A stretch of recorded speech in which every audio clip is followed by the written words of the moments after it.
There were two Republicans on record saying no new Supreme Court justice should be pushed through before the election, Lisa Murkowski and Susan Collins. And there was a third possibility, Mitt Romney. Isn't he reasonable these days? Hasn't he occasionally gone against Trump? And so we're just waiting to find out. Oh no.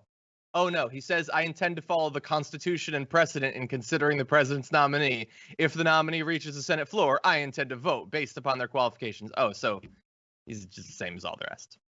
That was fun, thinking that maybe he would do something different. It wouldn't even be enough, by the way. Even if he had gone against it with Murkowski and Collins, it wouldn't be enough.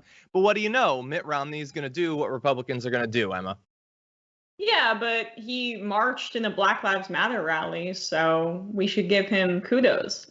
I don't know. I mean, I shouldn't be so sarcastic about it. That was important and interesting, and like a good step forward for the Republican Party in its own respect. But this is just another stark reminder. Mitt Romney came out in the primary and talked about how Donald Trump can't be the nominee. He's horrible. He's bigoted. He's racist. He's cruel. All of these things. And then, what do you know? He goes simping for Trump and shows up. And there's how long have you been waiting? Anyway, I've just been using the word simping a lot recently, and I kind of love it. Did you actually know that Ted Cruz's beard style is the simp? That's actually what that's called.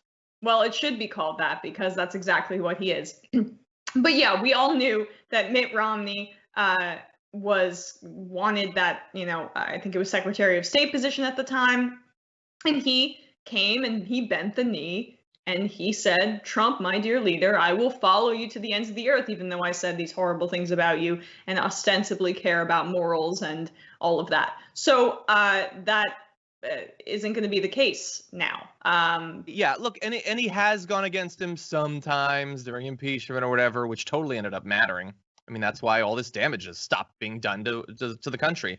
But no, on this, it's too important. It's too important. You know why? Because it doesn't matter what they've said in the past or the supposed principles or standards they expressed in the past. They want it. They want as many. They want 9 conservative justices. They want 50 conservative justices if they can have it. And so they're going to have it. Doesn't matter. And nothing matters in comparison to that because of how long it will last. Whoever they end up ramming through on there is going to be on the court for 30 to 45 years. They're not going to, like, on Twitter, it was trending again that Lindsey Graham had, like, spoken in the opposite way a few years ago.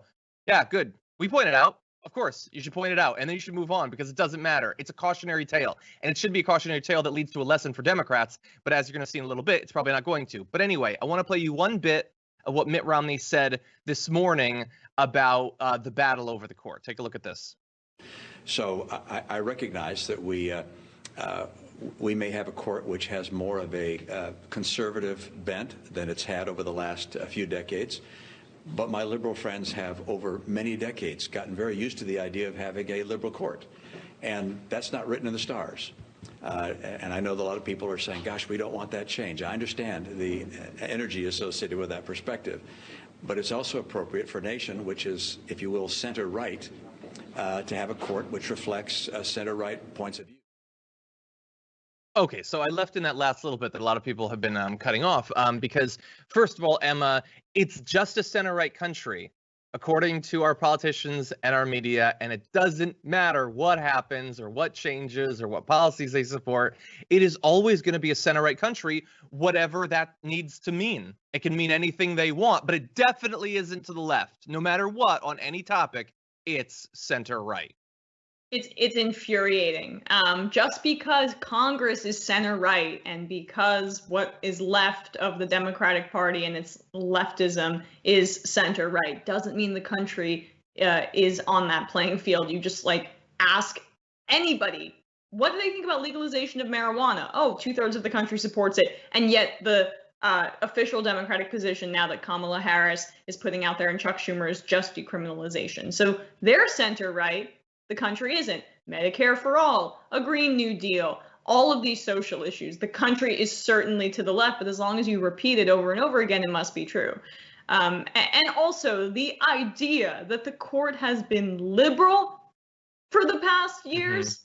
Do we remember Bush v. Gore? Do we remember? That was as obvious of an indicator about the court's political leanings as anything. And they quite clearly made their decision to stop the Florida recount and hand the presidency to George W. Bush.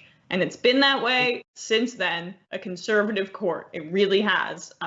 Save for some specific social issues, the court has always sided with corporations against workers fairly consistently for the past few decades. So it's just a ridiculous claim.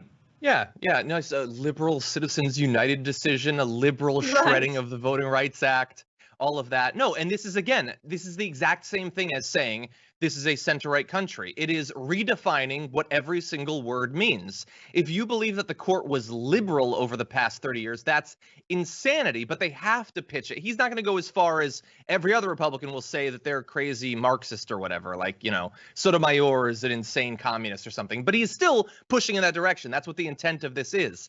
And to the extent that the country has had sort of whatever kind of expectation that the court should be in that direction over the last few decades, perhaps it has something to do with the fact that, as we've pointed out on these issues, that's where America is. America doesn't want abortion to be outlawed, but that's what they're going to get with this new Supreme Court justice. And maybe, like an amazing stat that a lot of people have pointed out, during the entire life of Representative Alexandria Ocasio-Cortez, the Republican Party has won the popular vote in a presidential election one time during a war that we know cows people into supporting the status quo. Maybe that has something to do with their expectations for the Supreme Court, that the Republicans who can't win nationally and haven't been able to for freaking decades, maybe shouldn't have a super majority on the Supreme Court. Maybe there's a bit of a gap there, okay? And it's not just in terms of language. But anyway, that's Mitt Romney. Mitt Romney's going to do what Mitt Romney's going to do, because at the end of the day, while he might not like Donald Trump, he's a conservative Republican, and he wants conservative Republicans to have as much political power as they possibly can.